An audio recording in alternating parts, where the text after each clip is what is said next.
अस्सलाम वालेकुम, मैं हूं आपका कैरियर कोच मोहम्मद अजमल कामियाना, जैसे कि आप लोग मुझे जानते होंगे।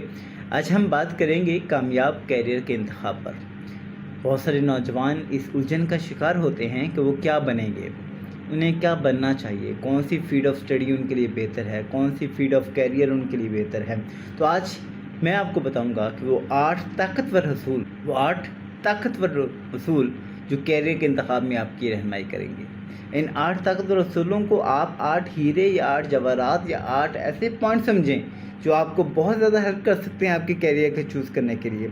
उसको हम 1 बाय 1 करके देखते हैं। तो ये आप मुकम्मल देखिएगा और इस पर फोकस कीजिएगा। जैसे जैसे मैं बात बताता जाऊँ, एक पेन से रबड़ पेंसिल शॉर्पनर कागज़ रखें अपने पास और इनको नोट करते जाएं और फिर इसके मुताबिक एक चार्ट बनाते जाएं। होप्स हो कि ये वीडियो को स्टॉप कीजिएगा, एक पॉइंट को देखिएगा, स्टॉप कीजिएगा, देखिएगा, फिर दूसरे पॉइंट को, फिर तीसरे को, फिर चौथे को। इस तरह से आप अपने कैरियर के बारे में एक बेहतरीन इंतखाब खुद कर सकते हैं। नंबर 1 जो पॉइंट मैं डिस्कस करना चाहता हूँ, अपनी दिलचस्पी को पहचानिए। यानी जिस काम में दिल लगे वही आपका असल शौक है, अपने पैशन को, अपने इंटरेस्ट को। दूसरा जो मैं पॉइंट बात करना चाहता हूँ, अपनी कुदरती सलाहियतों का भी तजुर्बा करें। अक्सर आमतौर पर हमारे नौजवान अपने शौक को तो देख लेते हैं, शौक का पता ही नहीं होता कहाँ से आया है, कहाँ से नहीं, इंटरेस्ट का। वो अपनी सलाहियतों का तजिया नहीं करते। सिर्फ शौक नहीं देखना चाहिए, आपको ये भी देखना चाहिए मैं किस चीज़ में बेहतर हूँ, मैं बचपन से लेकर आज तक कौन सा काम मैंने शौक से किया। यानी वो सलाहियत है आपकी, वो आपकी स्किल है, आपका टैलेंट है। तो अपने टैलेंट को पहचानिए। इसके लिए आप टैलेंट टेस्ट भी करवा सकते हैं। तो नंबर 1 जब हमने बात की अपनी दिलचस्पी को पहचानिए, आंखें बंद करें, एक पेज लें, एक पेन लें और लिखें कि मैं किस किस फील्ड में जा सकता हूँ, मेरी कौन कौन सी इंटरेस्ट है, कौन सी दिलचस्पियाँ हैं। नंबर 2 फिर दोबारा आपने जब सारा लिख लिया, फिर उन्हीं दिलचस्पियों में से देखें कि किस में आपकी स्किल ज़्यादा है, किस में आपके पास टैलेंट ज़्यादा है, कौन सी चीज़ आप बहुत अच्छा कर सकते हैं।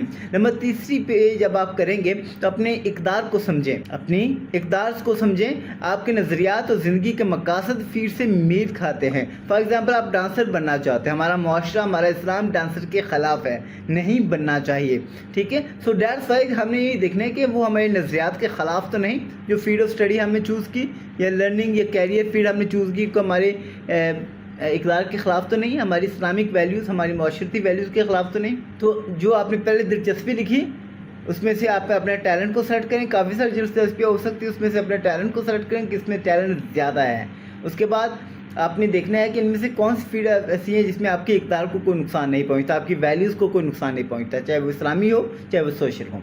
नंबर 4 पॉइंट जो मैं बात करना चाहता हूँ, फील्ड का मुस्तकबिल देखें। आप जिस भी कैरियर की फील्ड को चूज़ करते हैं, अपने उस मुस्तकबिल को देखें कि आने वाले वक्त में इसकी डिमांड क्या है।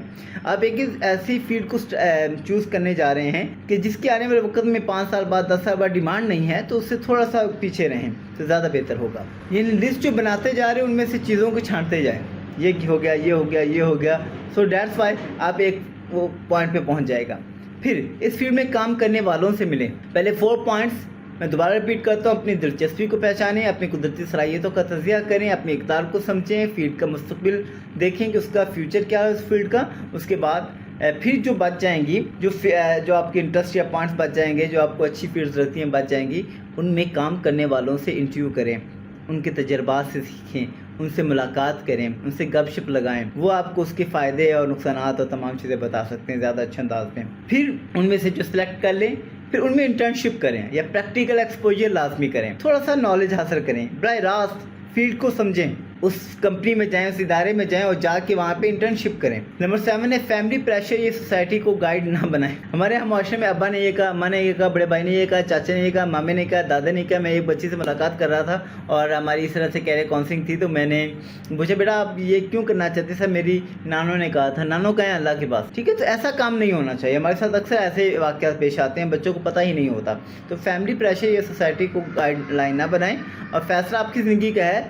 सो दैट्स वाई आपको खुद डिसाइड करना है, सोशल प्रेशर का फैसला नहीं होना चाहिए। Last but not the least जो बहुत इंपॉर्टेंट, जब आप अपने दिलचस्पियों को नहीं पहचान पाते, अपनी कुदरती सलाहियतों को नहीं पहचान पाते, अपने इक़दार को नहीं समझ पाते, फील्ड के मुस्तकबिल को नहीं देख पाते, इन तमाम चीज़ों का आपको आइडिया नहीं होता, پھر سب سے امپورٹنٹ پوائنٹ بتانے جا رہا ہوں، پھر کسی ایکسپرٹ، کسی کیریئر کاؤنسلر کی رہنمائی لیں، ضرور لیں۔ جیسے کہ کیریئر کوچ ہوتا ہے یا کاؤنسلر ہوتا ہے تو لازمی ان کی گائیڈ لائن، تاکہ وہ آپ کو پراپر انداز میں نمبر 1 وہ کیا کرے گا، آپ کے انٹرسٹ کو نکالے گا باہر، پھر آپ کے ٹیلنٹ کو باہر نکالے گا جو اکثر چھپا ہوتا ہے۔ اس طرح بہت ساری چیزیں آپ کو بتاتے ہوئے وہ آپ کو فیلڈ آف اسٹڈیز ریکمینڈ کر سکتا ہے۔ یاد رکھیں، زندگی کے اہم فیصلے جذبات یا دباؤ میں نہیں، ہوش سے کیے جانے چاہیے۔ اور انشاءاللہ تعالیٰ اگر آپ میں سے کسی کو ہماری گائیڈ لائن کی، ہماری کاؤنسلنگ کی ضرورت ہے، تو ہمارے نمبرز کو سیو کریں اور ہم سے رابطہ کریں۔ شکریہ، السلام علیکم۔